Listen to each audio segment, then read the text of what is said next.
जिंदा रहने के लिए जब एक इंसान ने अपनी ही साथी की लाश खाना शुरू कर दिया, तब पूरी टीम को समझ आ गया कि अब इस मौत की गुफा से जिंदा निकलना लगभग नामुमकिन है। ये फिल्म साल 2011 की सबसे खौफनाक रोमांचक फिल्मों में से एक मानी जाती है। इस कहानी को बेहद खतरनाक और असली जैसी तकनीक से बनाया गया था। सबसे डरावनी बात यह है कि यह एक सच्ची घटना से प्रेरित कहानी है। अब कहानी शुरू होती है। पापुआ न्यू गिनी के घने और रहस्यमयी जंगलों के बीच एक विशाल गुफा मौजूद थी, जिसे गुफाओं की माँ कहा जाता था। ये गुफा कई किलोमीटर तक फैली हुई थी और सीधे समुद्र तक जाती थी। एक अमीर साहसी इंसान ने इस गुफा को जीतने के लिए कई अनुभवी गोताखोरों की टीम तैयार की। उनमें एक लालची महिला भी थी जिसे सिर्फ पैसे कमाने की पड़ी थी। टीम के मुखिया ने उससे कहा कि तुम 3 दिनों से सोई नहीं हो, थोड़ा आराम कर लो। लेकिन उसने गुस्से में जवाब दिया कि मुझे अमीर बनने से कोई नहीं रोक सकता। इसके बाद सबने अपने पानी के कपड़े पहने और गुफा के अंदर उतर गए। कुछ देर बाद वे एक बेहद खतरनाक जगह पहुंचे जिसे शैतानी दर्रा कहा जाता था। लेकिन तभी वहां की चट्टानें टूटकर गिर गईं और रास्ता बंद हो गया। सबने मिलकर किसी तरह रास्ता साफ किया। ये रास्ता इतना तंग था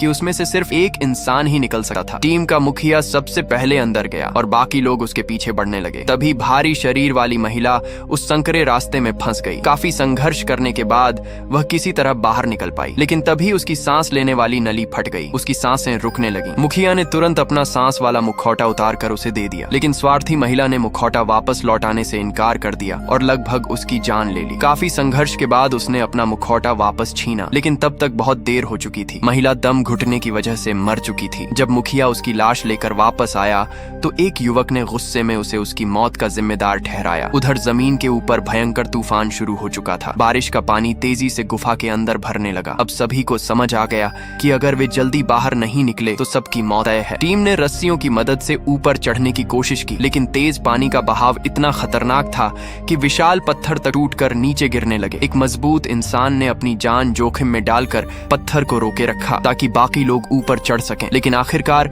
पानी की ताकत के सामने वह हार गया और नीचे गिर पड़ा। जब टीम का मुखिया उसके पास पहुंचा तो उसका शरीर बुरी तरह टूट चुका था। उसे बचाना अब नामुमकिन था। आंसुओं के साथ उसने उसे गले लगाया और उसकी पीड़ा खत्म करने के लिए धीरे धीरे पानी में डुबो दिया। इसके बाद बाकी लोग गुफा के अंदर दूसरा रास्ता खोजने लगे। एक लड़की फिर से उसी खतरनाक संकरे रास्ते में फंस गई। बहुत संघर्ष करने के बाद वह किसी तरह निकल तो आई, लेकिन ठंडे पानी की वजह से उसका शरीर सुन्न होने लगा। सबने मिलकर उसे बचाया और धीरे धीरे उसकी हालत सुधरी, लेकिन मुश्किलें खत्म होने का नाम नहीं ले रही थीं। एक और आदमी के सीने में अंदरूनी चोट लग चुकी थी। चलते चलते उसके मुंह से खून निकलने लगा। उसे समझ आ गया था कि अब वह ज्यादा देर जिंदा नहीं रहेगा, इसलिए उसने चुपचाप अपने साथियों को छोड़ दिया ताकि वह उन पर बोझ न बने। टीम आगे बढ़ती रही। अब उनके सामने एक विशाल खाई थी जिसे पार करना बेहद जरूरी था। एक युवक ने हिम्मत दिखाते हुए रस्सी लेकर छलांग लगाई और किसी तरह दूसरी तरफ पहुंच गया, लेकिन तभी एक आदमी की गलती से लड़की नीचे गिर गई। रस्सी उसके बालों में फंस गई थी